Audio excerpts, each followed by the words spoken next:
Hello friends, this is Rishi Gupta and today I'm here with a book review and I'm going to be talking about the third book, the final book of the trilogy from the Tales of the Authority by Liane Hearn, which is called Brilliance of the Moon. This is the final book and I was expecting a lot from this book and I must say it kind of delivered. It not delivered as much as I expected it to. Again, it's a spoiler-full review. If you have not read the books, probably not. This is not the video for you. Book 2 had a lot of build-up in it. A lot did not happen in book 2. They were kind of, building up to the finale. If you might remember at the end of the book 2, Takeo and Kaede had come together finally in marriage and were planning to launch their campaign, towards their own objectives. Kaede wanted to take Maruyama under her domain, as her domain, and Takeo wanted revenge on his uncles for killing, for being part of the murder of Lord Shigeru, his adopted, father, not adopted father, but his father by adoption.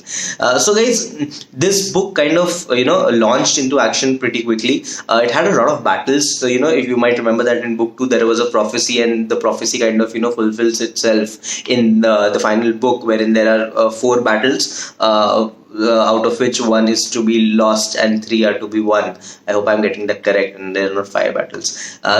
So this prophecy kind of pans out. They are able to establish themselves at Maruyama, the domain which belongs now to Lady Kaede, and Takeo is planning something to get revenge from his uncles who are at Hagi. So in order to do that, he's kind of trying to forge an alliance with the pirates so that he can attack the city by sea. So all of this flows pretty well. It's not that you are disappointed, but yes, the battles were very brief. You wanted to see the intricacies of the battle. You wanted more to hear more about what happened on the actual battleground, or strategies of the armies, or what actually conspired in the heat of battle. And that is something that is missing in the book. Even though they have a nice build-up, but the actual climax, lasts very for a very brief period of time. So that's one complaint that I have from the book, that the battles were not really fleshed out. You were left wanting for more information about the battle. You just, the battle started, XYZ happened, and there was the result. So this XYZ was very brief. So that's one. And second gripe, so I know I'm talking about complaints a lot because I was expecting a lot. So don't mind. I did like the book, but still I do have a few complaints. Second is that luck played a lot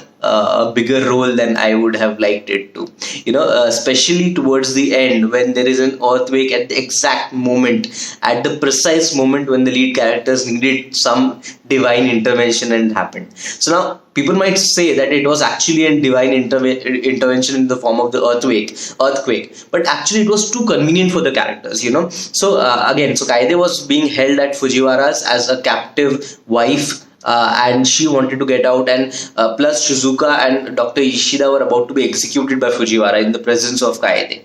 And at this precise moment, when no one could do anything to prevent the loss of these lives, and probably Kaede would have also been killed by Fujiwara.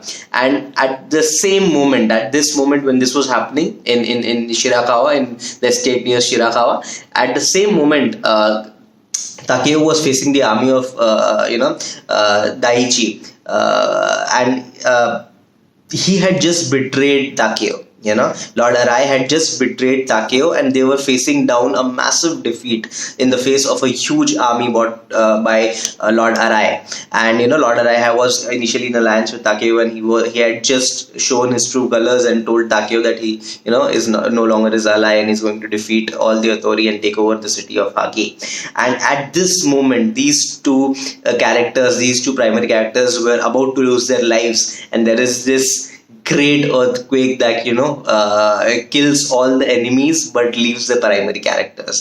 So this is a complaint that I have, that this was just too convenient. Fujiwara died, Shizuka survived, even though I think I'm forgetting the name. I think it was Kondo. Kondo dies, but all the main characters, Muto Kenji, Takeo, Kaede, Shizuka, all of these people survived, and Arai, along with all of his army, were gone. Fujiwara gone.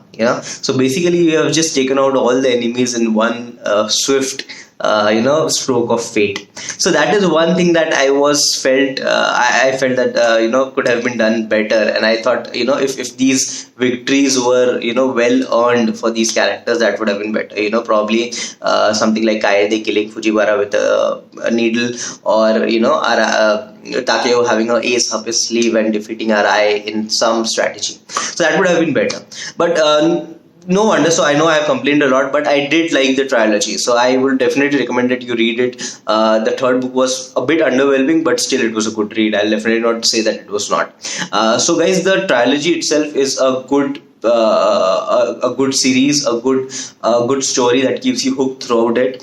And I've also started reaching the fourth book, which the author has set 15 years or 16 years after the events of this particular earthquake or this particular book. So it is much more complicated. I'll talk about that as well. I'm just starting to read it. So guys, that's my review of the final book from Tales of the Authority, which is Brilliance of the Moon. What if you have read it? What did you think about it? Please comment and let me know. And don't forget to subscribe, share, like the video, and we'll be talking about a lot in the future as well. Thank you so much.